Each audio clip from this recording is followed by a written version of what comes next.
Pourquoi nos villes doivent-elles être des jungles de béton, dépourvues de la vitalité et des bienfaits de la nature?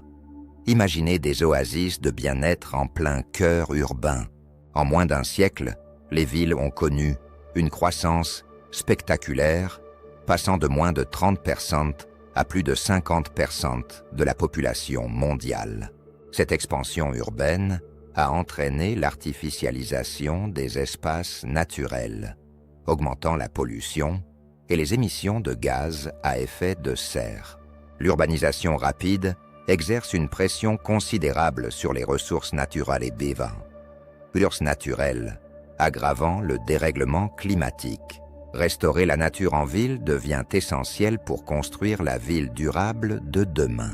En réintroduisant des écosystèmes naturels, nous redonnons vie à un tissu écologique essentiel qui soutient la biodiversité et améliore la résilience climatique. Le réchauffement climatique est le défi majeur de notre époque, mais la nature peut être une alliée précieuse pour le ralentir. Végétaliser 25% d'une zone urbaine peut abaisser sa température moyenne de 2 à 4 degrés Celsius grâce à la photosynthèse et l'ombrage. La végétalisation des espaces publics, comme les cours oasis, et la renaturation des friches aident à lutter contre les îlots de chaleur. Des villes comme Paris et Angers montrent l'exemple en plantant des milliers d'arbres pour renforcer la renaturation urbaine. Les espaces verts, tels que les parcs et jardins publics, offrent des refuges pour la biodiversité et améliorent la qualité de vie des citadins.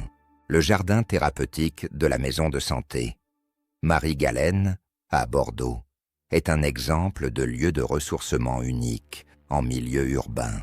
Le mobilier urbain végétalisé, comme les balcons, jardins suspendus, abris de vélos et de bus couverts de végétation, commence à fleurir un peu partout dans le monde. Les écoquartiers intègrent harmonieusement nature et urbanité, offrant une vision d'avenir pour des villes durables.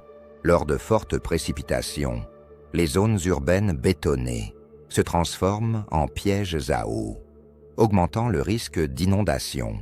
Les espaces verts, en ville, permettent à l'eau de pluie de s'infiltrer naturellement, réduisant la pression sur les systèmes de drainage.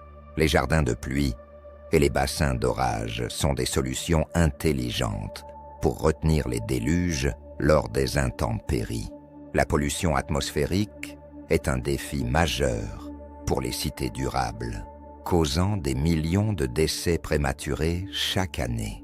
Grâce à la photosynthèse, les végétaux aspirent le dioxyde de carbone et nous gratifient d'oxygène frais, réduisant la pollution. Restaurer la nature en ville offre bien plus que des oasis de verdure. C'est un bouclier contre la pollution et un moyen de préserver notre santé. La végétalisation des cités n'est plus seulement un choix esthétique, mais une nécessité impérieuse pour un avenir durable. Transformons nos villes en havres de biodiversité.